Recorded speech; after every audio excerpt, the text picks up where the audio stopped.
días para todos. De pronto también alguien que nos quiera ayudar leyendo el devocional del día de hoy. Amén, Juan. ¿Sí me escucha? Hermanita Rodelia, bien pueda. Bueno, en el nombre del Padre, del Hijo y del Espíritu Santo. Amén. Dice, guarda tu espada. Entonces Simón Pedro, que tenía una espada, la sacó e hirió al siervo del sumo sacerdote y le cortó la oreja derecha. Jesús le dijo a Pedro, mete la espada en la vaina, la copa que el Padre me ha dado, ¿acaso no he de beberla? Juan 18, 10, 11. El arresto de Jesús en el huerto de Getsemaní reveló en última instancia su sumisión al Padre. Cuando los soldados vinieron por él, Jesús ya había resuelto beber la copa del sufrimiento, su muerte en la cruz, para que fuera para nosotros una copa de salvación. Pero ¿cuál de los discípulos intervino en el momento exacto en que uno esperaba que interviniera? El impetuoso Simón Pedro, por supuesto, empuñando su espada. Pedro no era ajeno a los actos y palabras apasionadas.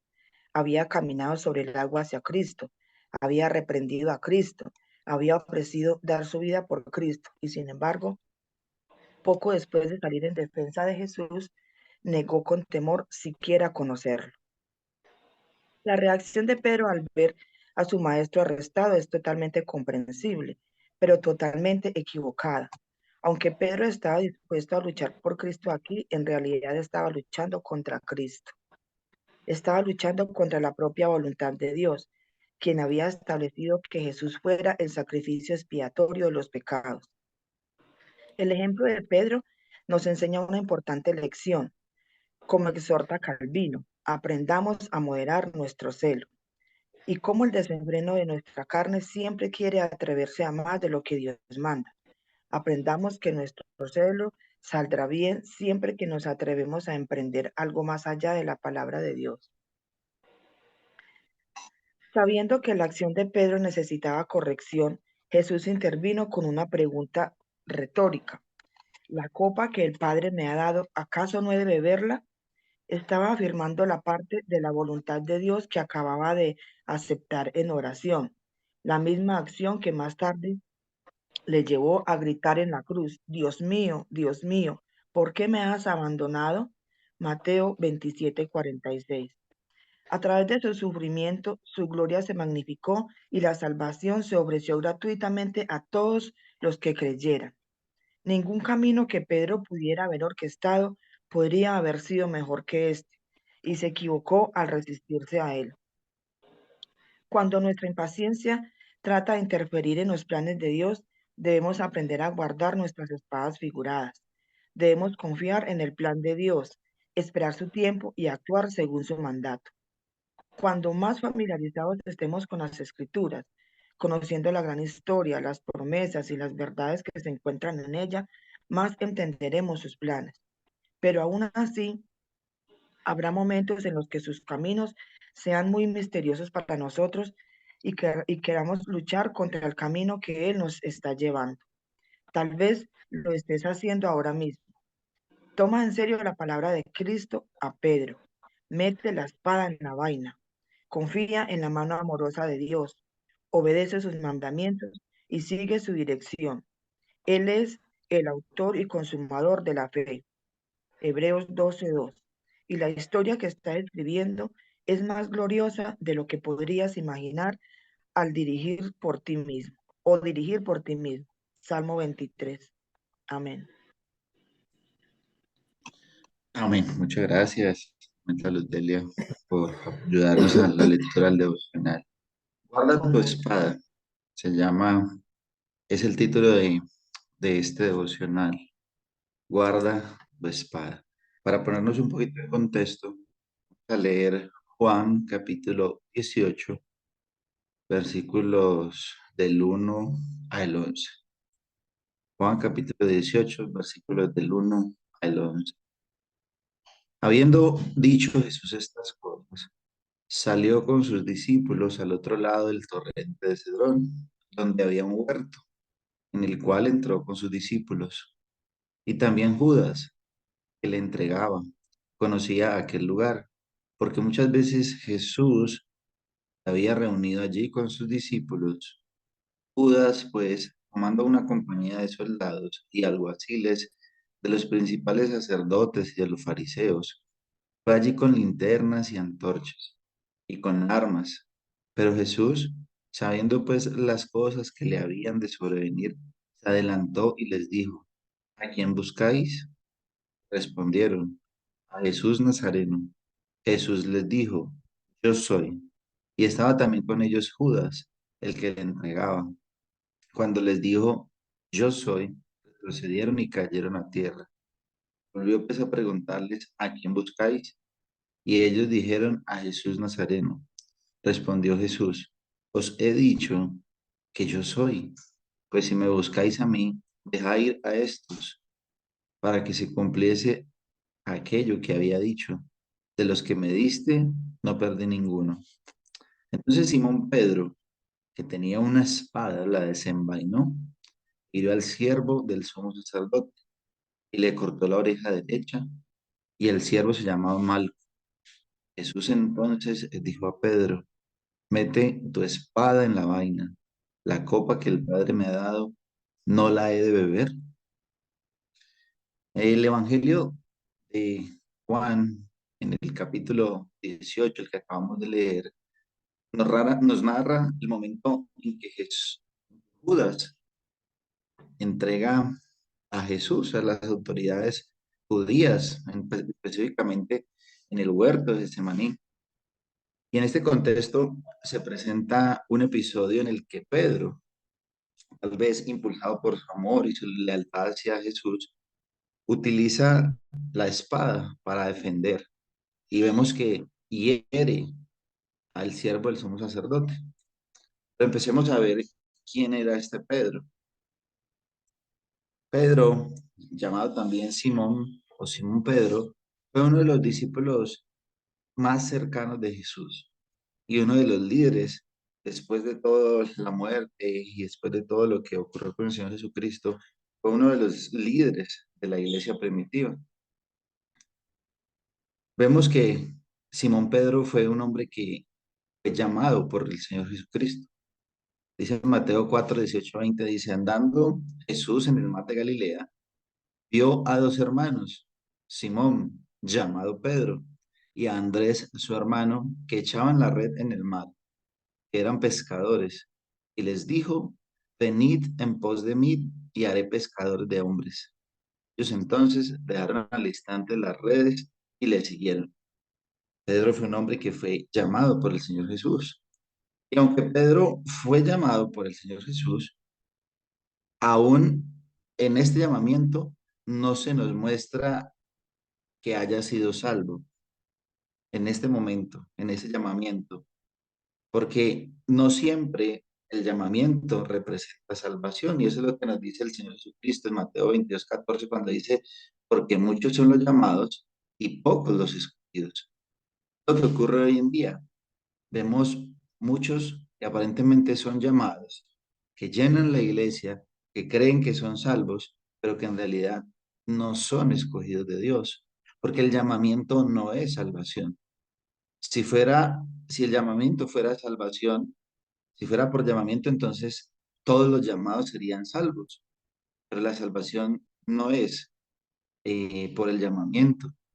Solo los escogidos son los que son salvos. Eso nos lo dice el Señor, porque muchos son los llamados y pocos los escogidos. Pero en este momento vemos que Pedro es llamado.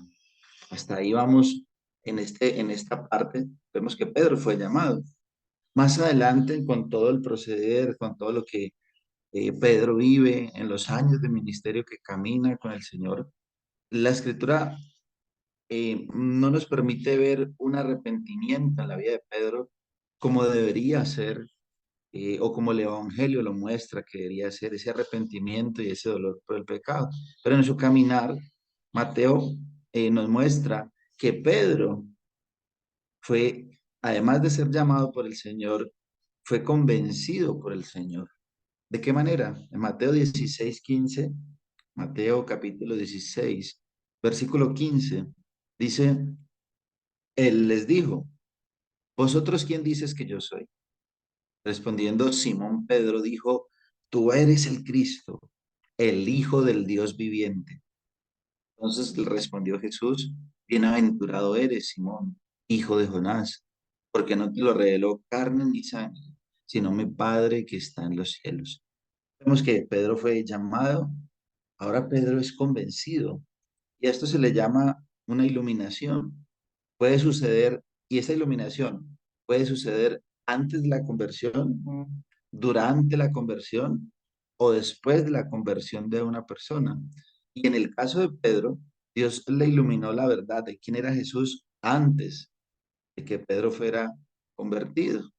Muchas de las personas que estamos escuchando este devocional y aún personas que vemos domingo a domingo, a pesar del tiempo que llevemos en la iglesia, esto no quiere decir que somos convertidos, ya que si no hemos entendido el Evangelio, si no hemos vivido realmente el dolor por el pecado que hemos cometido contra Dios y si no hemos tenido un verdadero arrepentimiento, no hay conversión. Podemos llenar la iglesia de llamados, pero no haber convencimiento y no haber conversión, porque no hay dolor, no hay entendimiento del Evangelio. Y el Evangelio es el que nos muestra y nos dice que en realidad somos salvos. Pedro, a pesar de que caminó con el Señor por 3 años, durante todo ese tiempo vemos realmente que Pedro no haya experimentado hasta estos momentos el dolor de su pecado, en el cual el Evangelio lo confronta y confronta la vida de la persona que salva. Pero hasta este momento de la historia, no hemos llegado a un momento en el cual vemos a Pedro doliéndose o sintiendo el dolor profundo que produce el pecado.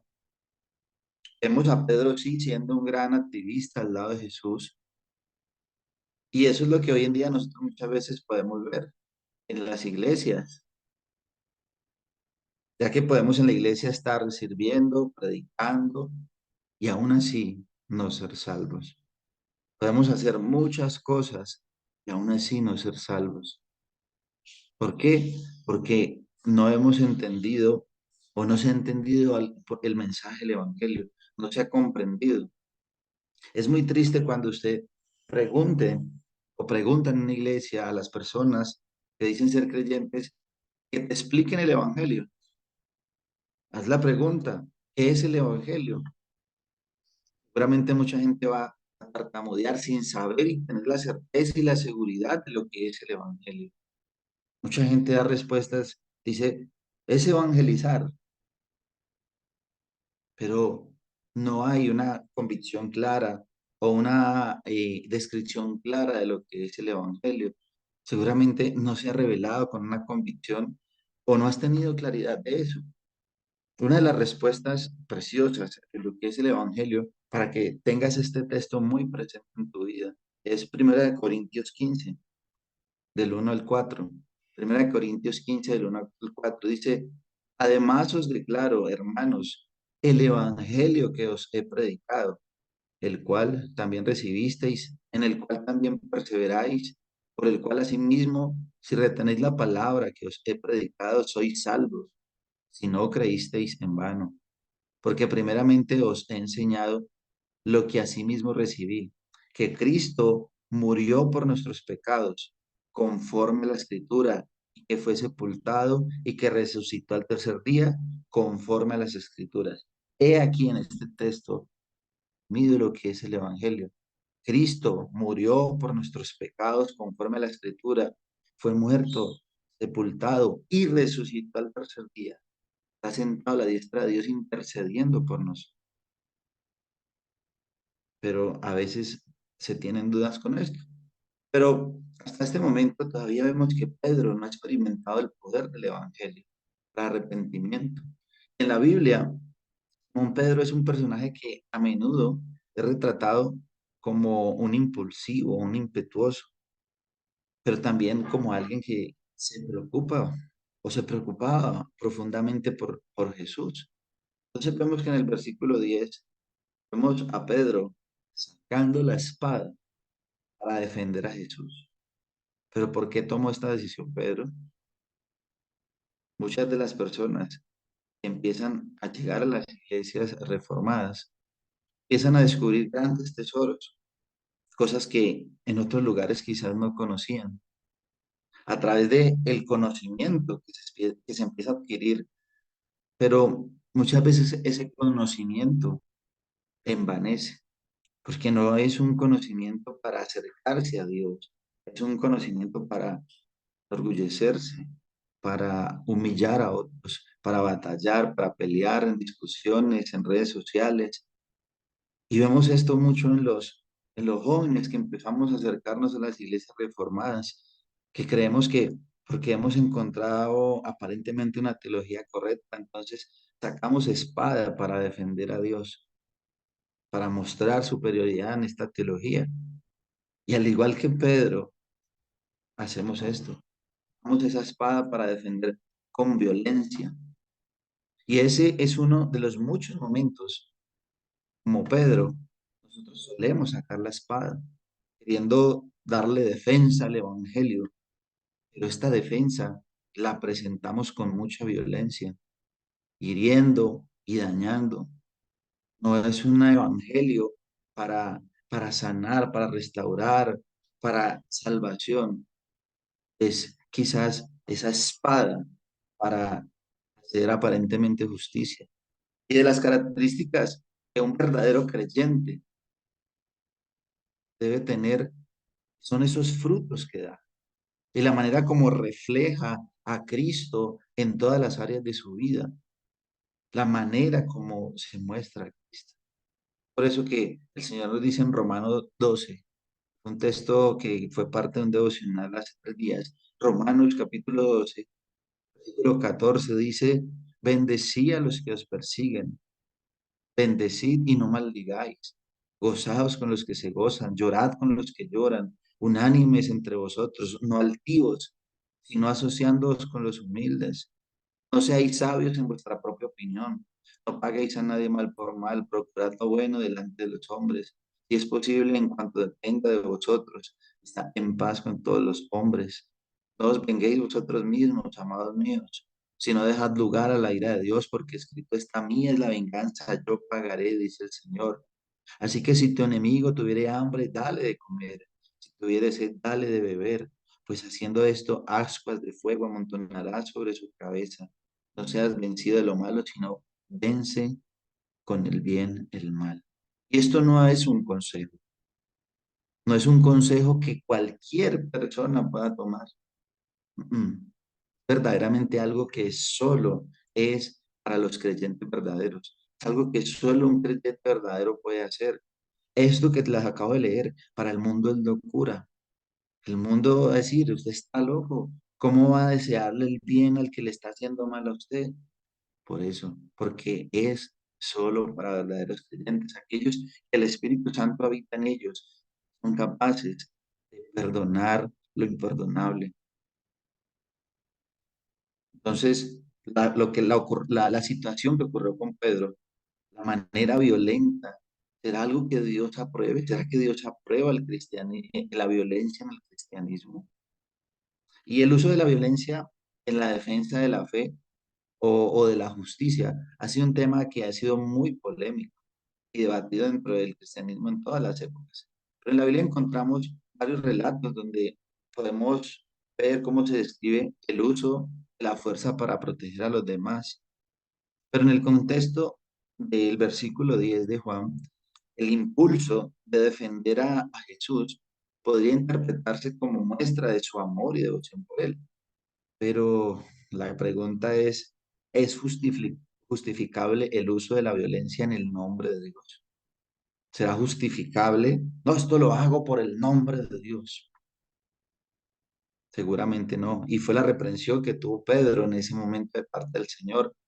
Más bien, lo que sí es aprobable de parte de Dios es la misma enseñanza que Jesús nos dio. La respuesta correcta a la pregunta de si es justificable la violencia es que la enseñanza de Jesús encontramos la respuesta y de lo que Él nos dejó, que nos dejó claro que el amor y la compasión, la misericordia, son los pilares fundamentales de la fe cristiana. Amor, misericordia, paz, reconciliación, compasión. En Mateo 5:4 Jesús dice, pero a ustedes que me escuchan les digo, amen a sus enemigos, hagan el bien a quienes los odien. Y esta enseñanza nos muestra que el amor y la compasión son superiores a la violencia y a la venganza. Son superiores. En el versículo 10 entonces, que acabamos de leer, eh, Juan nos hace un recordatorio de que en momentos de crisis y de tensión, nuestras acciones deben estar alineadas con las enseñanzas de Jesús. Si bien es comprensible que Pedro quería proteger a su amigo y maestro, su acto de violencia no reflejaba los valores cristianos, no reflejaba el fruto de un genuino creyente. Y Jesús mismo le ordenó a Pedro que guardara la espada diciendo, vuelve tu espada a tu lugar, porque todos los que tomen la espada morirán por la espada. Lo que le dijo el Señor en un versículo paralelo en Mateo 6, dice, todos los que tomen la espada morirán. Y lo que Cristo estaba mostrando en ese momento, cuando va a ser arrestado, es una completa sumisión a la voluntad de su Padre, ya que siempre lo demostró de esa manera. En Juan 6:38 él dijo, porque he descendido del cielo, no para hacer mi voluntad, no para hacer la voluntad del que me envió. Cristo en ese momento de su arresto está haciendo la voluntad de Dios. Una noche antes el Señor había estado orando a tal punto que sus gotas, su sudor se convertía en sangre. Y Jesús decía, yo me tengo que tomar la ira de Dios. Le decía al Padre, Padre, si es posible, pasa de mí esta copa. No era la copa, la ira de Dios. Pero dice que no se haga mi voluntad, sino la tuya. Lo que Cristo hizo todo el tiempo fue mostrar esa sumisión al Padre, ese deseo genuino de querer hacer la voluntad de Dios en todo momento, aunque sabía que era doloroso, era un deseo genuino. Entonces, vemos que lo que estaba haciendo Pedro en ese momento era luchando contra Cristo, no lo estaba ayudando, estaba luchando contra Cristo. Cuando Pedro trata de defender a Cristo, lo que estaba haciendo era luchando contra él, ya que pretendía luchar contra la voluntad del Padre. Cristo deseando hacer la voluntad del Padre y Pedro, vemos a un Pedro que quería un mejor plan. Pedro en ese momento había sido llamado, como ya leímos, había sido convencido, pero todavía no se nos muestra realmente un genuino arrepentimiento en él. Parece algo difícil de creer, pero hasta este momento no hay una evidencia, no se nos muestra una evidencia bíblica de la conversión de Pedro. Pero a pesar de que vemos que Pedro quería defender de manera física a su maestro, lo que él estaba haciendo era oponerse a la voluntad de Dios. Y en Romanos 13:2 dice, de modo que quien se opone a la autoridad, a lo establecido por Dios resiste. Y los que resisten acarrean condenación para sí mismos. El que se opone acarrea condenación para sí mismo.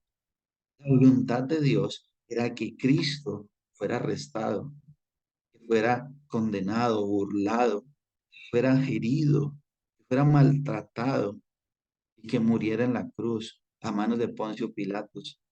Es muy precioso cuando recordamos esto en el credo apostólico. El credo apostólico dice, creo en Dios Padre Todopoderoso, Creador del cielo y de la tierra, creo en Jesucristo, su unigénito Hijo, nuestro Señor, quien fue concebido por el Espíritu Santo, nacido de la Virgen María, sufrió bajo Poncio Pilato, fue crucificado, muerto y sepultado, descendió al infierno, el tercer día resucitó entre los muertos, ascendió al cielo y está sentado a la diestra de Dios Padre Todopoderoso. De allí vendrá a juzgar a vivos y a los muertos. Creo en el Espíritu Santo, la Santa Iglesia Universal, la comunión de los santos, el perdón de los pecados, la resurrección del cuerpo y la vida eterna. Amén. Era necesario que Cristo pasara y padeciera todo lo que padeció. Pero imagínate por un momento lo que hubiera pasado si el plan que tenía Pedro de querer ayudar y salvar a su maestro se hubiera cumplido. Se iba a hacer perfectamente la voluntad de Dios. Pero solo por un momento imagínate eso. Pedro queriendo salvar a su Salvador. Pedro queriendo ayudar a darle un mejor plan a Dios. El plan de Dios no era suficiente y Pedro pretendía en ese momento ayudar a Dios. Pedro recibe la reprensión de parte del Señor. Pedro, si yo quiero envío legiones de ángeles, pero no es así, porque perfectamente se está cumpliendo la voluntad y lo que el Señor había decretado. Y es que a nosotros muchas veces nos ocurre como a Pedro, cuando pretendemos hacer más de lo que la palabra nos manda que hagamos, o peor, hacer lo que la palabra no nos dice que hagamos. A veces nos ocurre. Y Pedro quiso un mejor plan para Cristo al enfundar su espada. Ya lo había intentado en una ocasión anterior, en Mateo 16:21.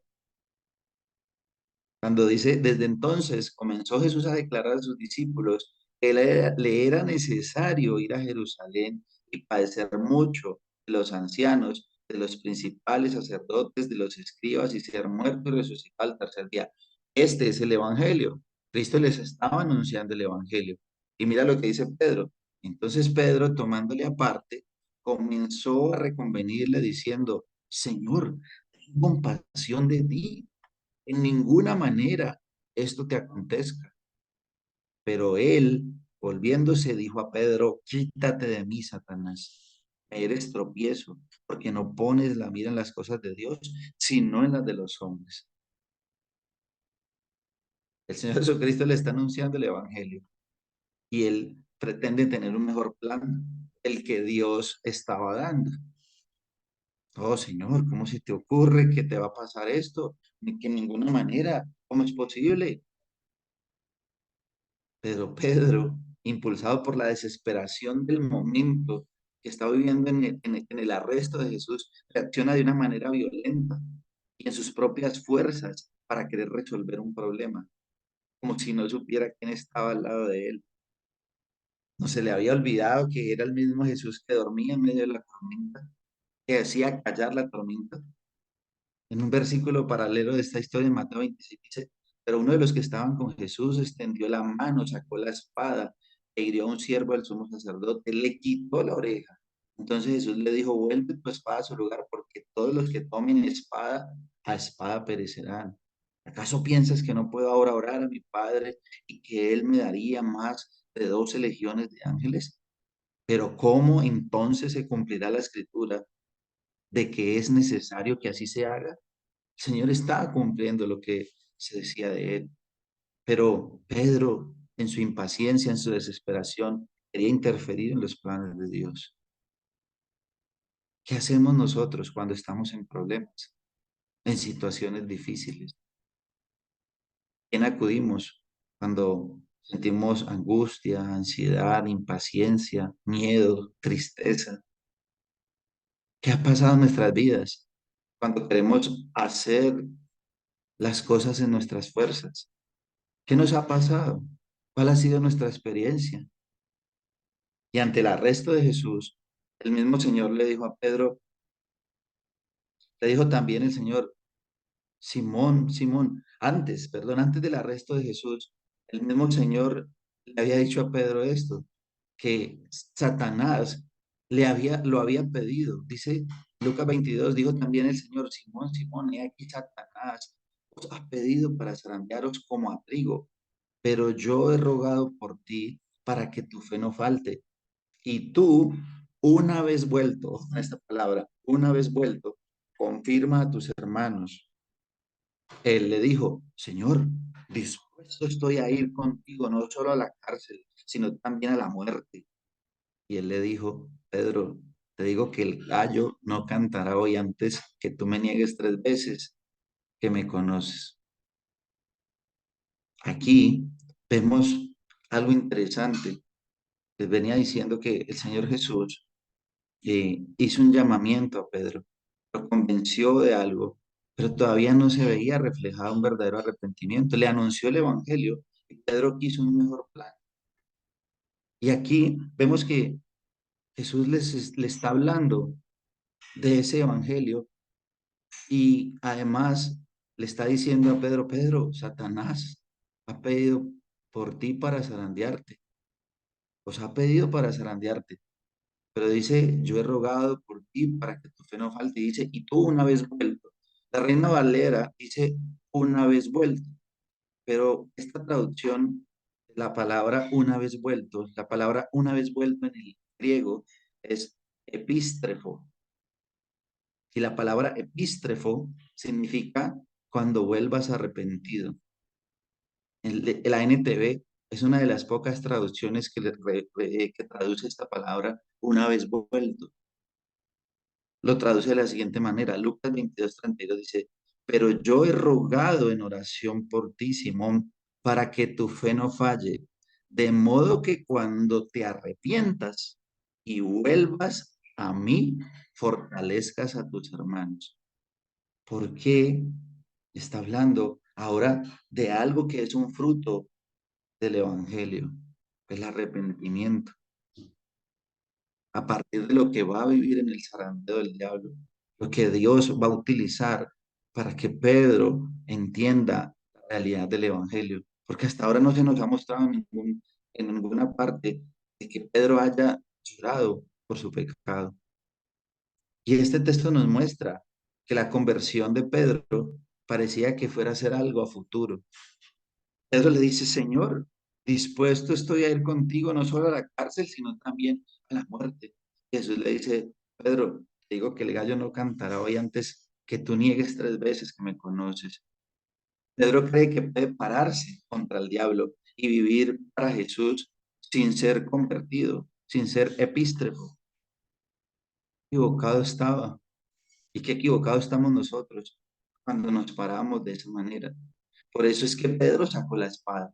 No entendía y no comprendía el evangelio, porque por eso quiso que Cristo tuviera otros planes, diciéndole no mueras o queriéndolo defender. Pedro no entendía que la lucha no es contra carne ni sangre, sino contra principados y potestades. Pedro fue un hombre llamado, fue un hombre convencido por el Señor. Pero el Señor es precioso y hermoso, porque nos muestra que este hombre al final también fue un hombre convertido. Y aunque el momento de conversión de Pedro es un tema de mucha controversia para el mundo cristiano, muchos pueden decir que Pedro fue salvo cuando fue llamado, Pedro fue salvo cuando dijo que el Señor era el Cristo, pero la Biblia lo que sí nos muestra es un momento donde Pedro es confrontado por su pecado. Dice que después de que lo arrestan a Jesús, lo arrastran hasta la casa del sumo sacerdote y dice la Biblia que Pedro seguía de lejos. Pedro se sentó entre la gente afuera y una joven le dijo, también este estaba con Jesús. Y Pedro dijo, no lo conozco. Después de un rato, un hombre le dijo que Pedro era uno de los seguidores de Jesús y Pedro dijo, hombre, no lo soy. Después de una hora, una tercera persona señaló a Pedro y le dijo, este estaba con él. Y Pedro dijo, hombre, no sé lo que dices. Y mientras aún hablaba Pedro, dice que el gallo cantó. Ese es este precioso versículo, Lucas 22:62. Pedro, saliendo afuera, lloró amargamente, lloró amargamente.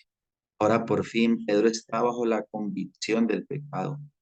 No hay ninguna esperanza de tener una conversión verdadera hasta que tengas la experiencia de la convicción que tuvo Pedro. Dice, lloró amargamente y es la amargura que solo viene del verdadero dolor a causa del pecado.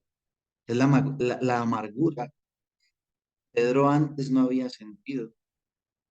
En 2 Corintios 7:10 dice, porque la tristeza que es según Dios produce arrepentimiento para salvación, de que no hay que arrepentirse, pero la tristeza del mundo produce muerte.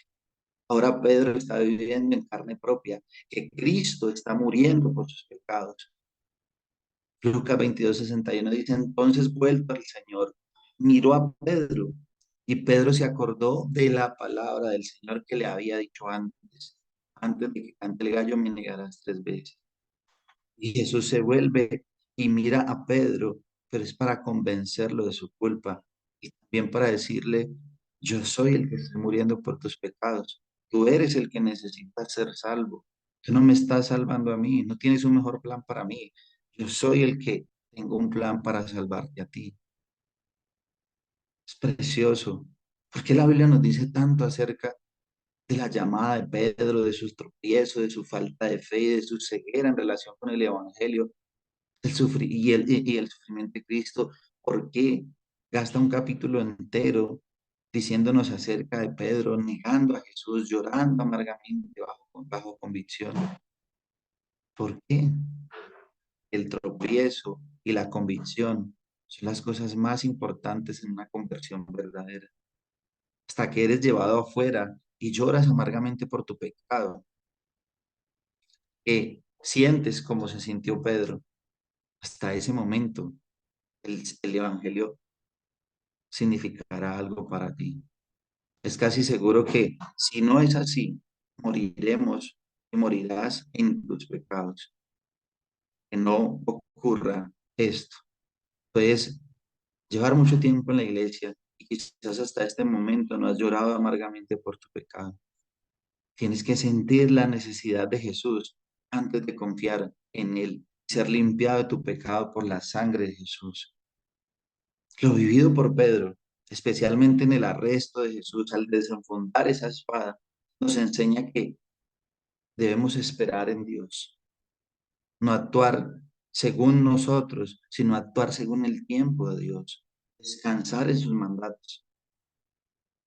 Y mientras nosotros más cerca estamos de las Escrituras, más llenos de Él, más podemos conocerlo y entender sus planes. Pedro, a pesar de que estuvo cerca y el Evangelio le fue anunciado, creía tener mejores planes. Y muchas veces los caminos de Dios son muy misteriosos para nosotros. No los entendemos, pero por donde Dios nos quiere llevar será el mejor lugar para nosotros. Por eso dice Romanos 8:28, a los que aman a Dios, todas las cosas le obran para bien. Todas las cosas. Podemos concluir de esto. Debemos tomar muy en serio las palabras de Cristo a Pedro cuando le dijo, mete la espada en la vaina. Él está diciendo, confía en la poderosa y amorosa mano de Dios. Obedece sus mandatos y vive según su dirección. ¿Por qué? Él es el autor y consumador de la fe. No hay quien le ayude. Él es el autor. En Él es que debemos confiar. El consumador de la fe.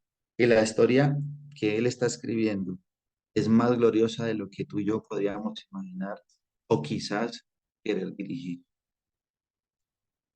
Vamos a orar.